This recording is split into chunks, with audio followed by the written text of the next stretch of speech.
هاویناواری دوکان یەکێک لە شوێنە گەشتیاریەکانی هەرێمی کوردستان لە چەند ساڵی ئایندەدا نەک تەنیا لە سەرهاستێرێ دەبێتە دیارترین ناوچەی گەشتیاری لە سەرهاستی عێراق و وڵاتانی ناوچەکە.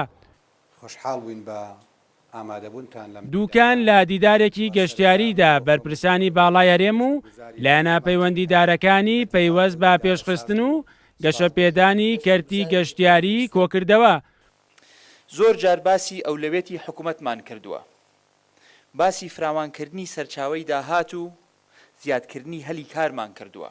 قوبات تاڵەبانی جێگری سەرۆکی حکوومەت هەرێم پلان و ئەنگاوەکانی حکوومەتی بۆ گرنگیدان بە کەرتی گەشتیاری لە هەرێمی کوردستان خستە ڕوو.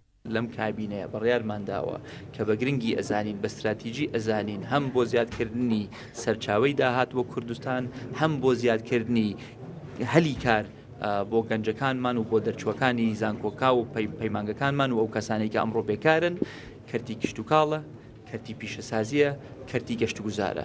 هەر شوێنێک لەم کوردستانە شوێنێکی هەیە کە ئەتوانێت ببێتە مرکزێکی جوان بۆ گەشتیاری، نەک هەم بۆ خەڵکی ناوخۆی کوردستان، نەک هەم بۆ تەنها بۆ گەشتیار لە عێراقەوە، بەڵکو لە ناوچەکەشەوە و لە جیهانیشەوە. حەقی خۆیەتی بە زیاتریش لە جارانیش بایەقی پێ بدەین، هەم بۆ فراوانکردنی سەرچاوەی داهات بۆ هەرێمی کوردستان و گەشەپێدانی ئابووری کوردستان، هەمیش لە هەمووی گرنگتر زیادکردنی هەلی کارە. ساڵانە بازاران گەشتیار لە ناوە و دەرەوەی عێراق بەهۆی پێگا گرنگە گەشتیارەکەیەوە ڕوولاوینە هەواری دوکان دەکەن. سیاسەتی پێشخستنی کەرتی گەشتیاری بەردەوام لە هەوڵ و وەزیری شارەوانی و گەشت و گوزاری هەرێم ڕایگەیان با پێ و پلانەی دانراوە دوکان دەبێتە یەکێک لە ناوچە گەشتیاریە گرنگەکانی هەرێم و ناوچەکەش.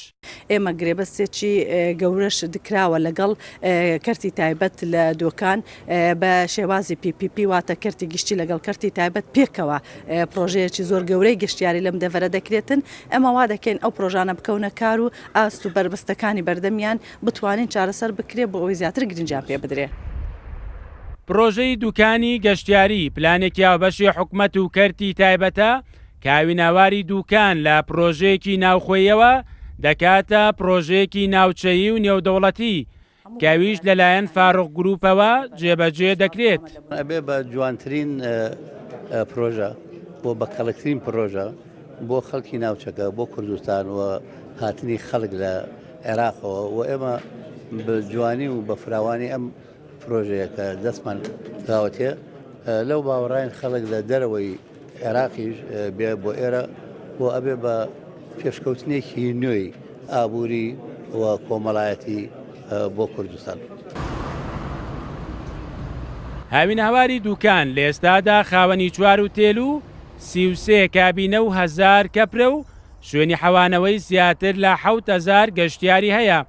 بەڵام بە پێ و پلانەی کە داڕێژراوە گەشەی گەشتیاری لە ناوچەکە دەگاتە دەیان هێندەی ئێستا. ئێمە ئامانجی سەرەکیمان ئەوەیە گەشەپێدانێکی زۆر باش بەدی بکەین یاخود هەوڵی بۆ بین لە سنووری قەزای دوکانەکە چەندین پرۆژە بنیادنرا و ڕەزامەندی هەیە بە تایبەت پرۆژەی گەشتیاری کاک فاروق کە ئەمە پرۆژێکە لە ئاستی نەک عێراق لە ئاستی ناوچەکە پرۆژێکی زۆر گەورەیە کەم پرۆژەیە 3252 نمە لە 5 زۆن و 5 پارچایە. پێگەی دوکان ینی شوێنەکەی کەکەوێتە نێوان پارێزگای سلێمانی و پارێزگای هەولێر و ئیدارەی ڕاپەڕین شوێنێکی استراتیژیە و هەروە هەڵکەوتەی تۆپۆگرافیای زەوی دوکان شوێنێکە شوێنێکی سەرنجڕاکێشە ئەتوانین زیاتر بواری گەشتیاری برەو پێ بدەین.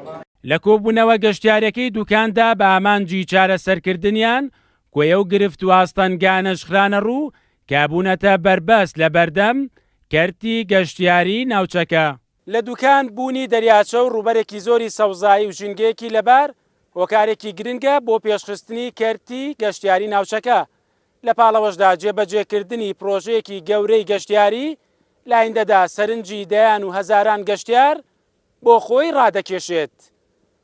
مەریوانە بڵا، کورتسات نیوز، قەزای دوکان.